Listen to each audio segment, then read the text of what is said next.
আসসালামু আলাইকুম আমার প্রিয় ভাই ও বোনেরা, আমি একজন কৃষকের ছেলে। সেই হিসেবে আমি বলতে চাই, কৃষকের মুখে মুক্তার হাসি জোরে তখনই যখন কৃষক তার ক্ষেতে ভালো ফলন দেখে। আমিও এই বছর মাশাআল্লাহ আমার বাবার মুখে কিন্তু সেই মুক্তার হাসিটা দেখেছি, কারণ আমার বাবার ক্ষেতে ভালো ধান হয়েছে।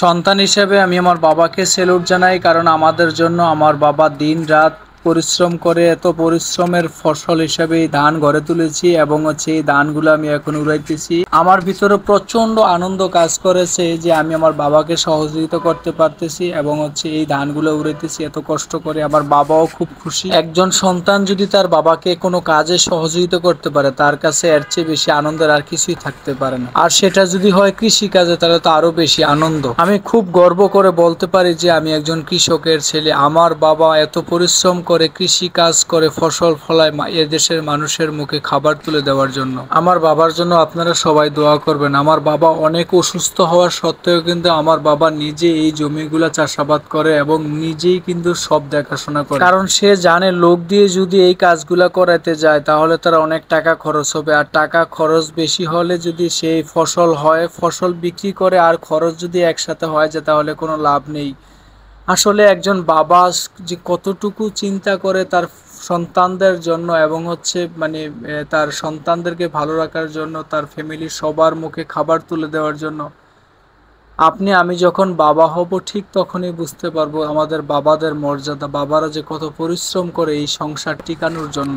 আমি স্যালুট জানাই সেই সমস্ত মধ্যবিত্ত ফ্যামিলির সকল বাবাদেরকে, যারা প্রতিনিয়ত কিন্তু যুদ্ধ করে যাচ্ছে তাদের প্রকৃতির সাথে, তাদের নিয়তির সাথে। তারা তাদের ভাগ্য পরিবর্তন করার জন্য যে তারা এত স্ট্রাগল করে, এত লড়াই করে, বা বিশ্বাস করবেন না, আমি আমার বাবাকে দেখে এখন বুঝতেছি যে আসলে মানুষ বাঁচার জন্য, মানুষ তার নিজের ফ্যামিলির সকলকে ভালো রাখার জন্য একটা পুরুষ বা একটা বাবা কত পরিশ্রম করে, কত কষ্ট করে আমাদের। আর সেই আমাদেরকে যদি আমাদের বাবারা একটু কাজের হুকুম দেয়, আমরা কতই বাহানা দেই, আমরা কত বাহানা দিয়ে পালিয়ে যাই কাজ না করার জন্য। অথচ এই বাবারা কিন্তু কখনো পালায় না, এই বাবারা কিন্তু সংসার ছেলে পালায় না, এই বাবারা কিন্তু আমাদের দায়িত্ব থেকে পালায় না, এই বাবারা কিন্তু আমাদের জন্য লড়াই করেই যাচ্ছে শুধু তার সন্তানদেরকে ভালো রাখার জন্য। যেই বাবারা তাদের সন্তানের উপর দায়িত্ব থেকে পালানা, যেই বাবারা এত পরিশ্রম করে দিন রাত খাটে তাদের ফ্যামিলির সকল সদস্যদেরকে ভালো রাখার জন্য, আমি সেই সমস্ত বাবাদেরকে স্যালুট জানাই। আল্লাহ তাআলা যেন সেই বাবাদেরকে নেক হায়াত দেয় এবং তাদের স্বাস্থ্যকে যেন সুস্থ রাখে, তারা যেন সব সময় কাজ করতে পারে। কারণ সেই বাবারা যদি অসুস্থ হয়ে পড়ে থাকে তাহলে